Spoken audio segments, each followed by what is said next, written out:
Pak. Salam warahmatullahi wabarakatuh. Pagi hari ini kita di puncak pegunungan Kaliurang ini, mumpung pagi-pagi jam 6 pagi fresh ini. Saya ingin tahu wawasan tentang hak rezeki kita menurut mazhab Imam Hanafi atau Imam Maliki menurut Pak Andri. Oh iya, insyaallah. Terima kasih Pak Wid. Bismillah. Kaitan dengan soal rezeki, itu para imam mazhab ini ada dua pandangan yang berbeda. Dan semuanya itu hak dan benar karena yang memiliki dalil yang bisa dipertanggungjawabkan. Yang pertama, ini mazhab pendapat dari Imam Syafi'i.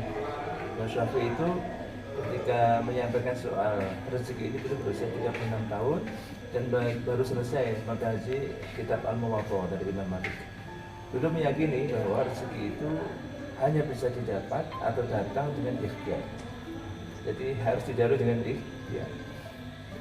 Sedangkan gurunya Imam Maliki yang saat itu berusia sekitar 80 tahun, pengarang kitab Al-Muwatta, meyakini bahwa rezeki itu bisa datang ya, tanpa ikhtiar karena melekat dengan penciptaan. Jadi ketika manusia itu diciptakan oleh Allah ya, di alam ruh, yaitu 50.000 tahun sebelum alam semesta diciptakan, itu kan ruh diciptakan.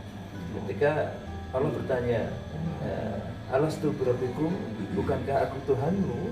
Maka semua roh itu menjawab, qalu bala syahidina. Betul ya Allah, Engkau lah Tuhanku dan aku menyaksikan.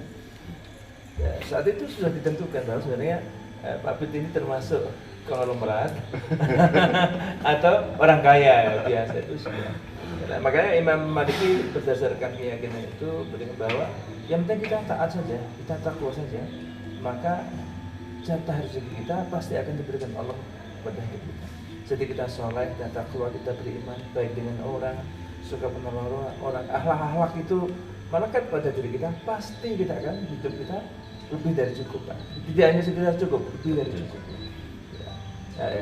Imam Syafi'i tidak setuju dengan pemahaman gurunya ini karena khawatir salah dipahami umat sehingga nanti umat itu akan menjadi pemalas, sehingga umat Islam jadi umat underdog, umat yang mohon maaf tidak punya daya saing.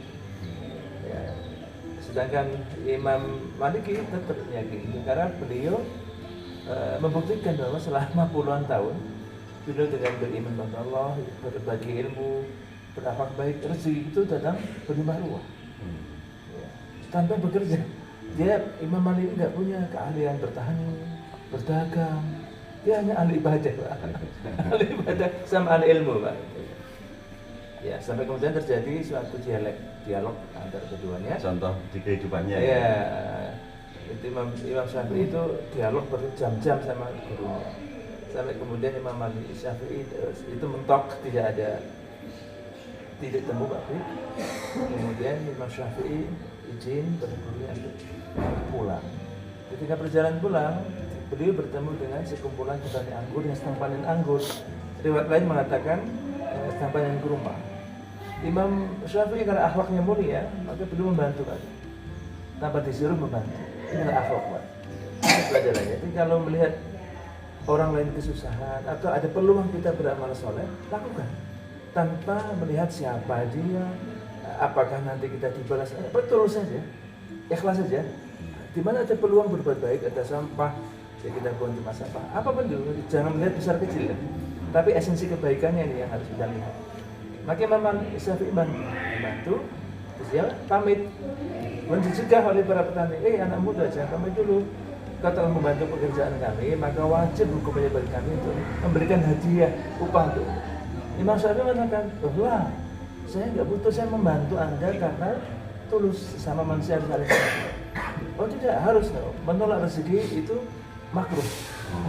Jadi menolak hadiah kebaikan itu makruh.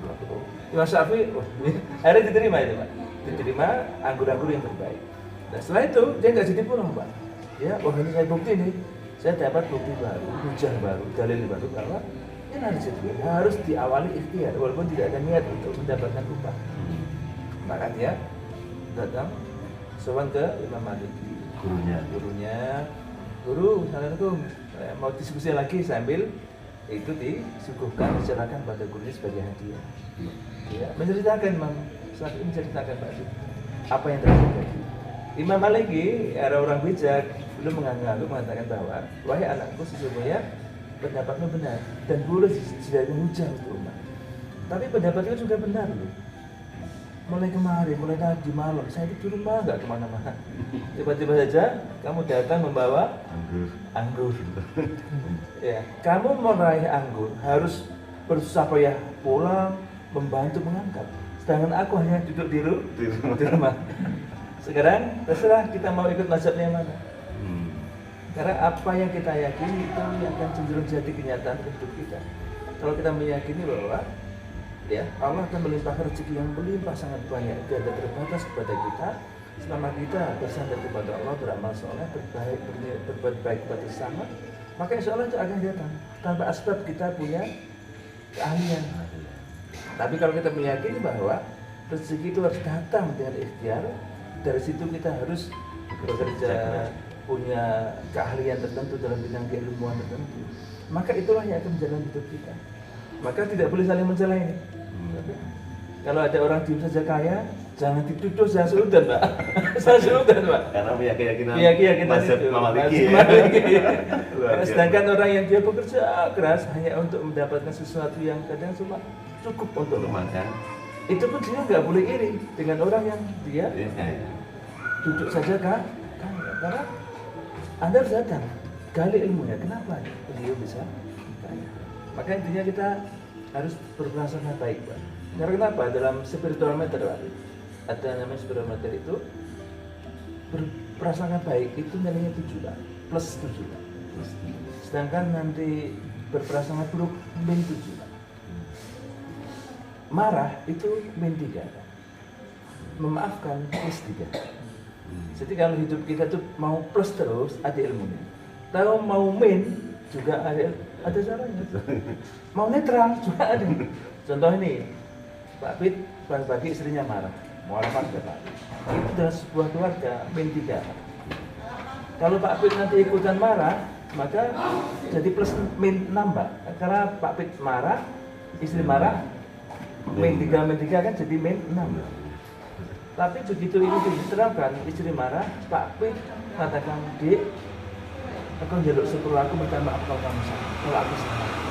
Ketika tadi min plus, Pak Pit minta maaf, jadi plus 3, Pak, jadi netral. Ya. Jadi ketika Pak Pit istri marah, kemudian Pak Pit marah, Pak Pit memaafkan sambil pijit-pijit tinggi, aku ini supaya aku tetap sayang kalau sampean itu plus 6, Pak. Jadi min 3 tambah plus 6 iji, untung plus 3.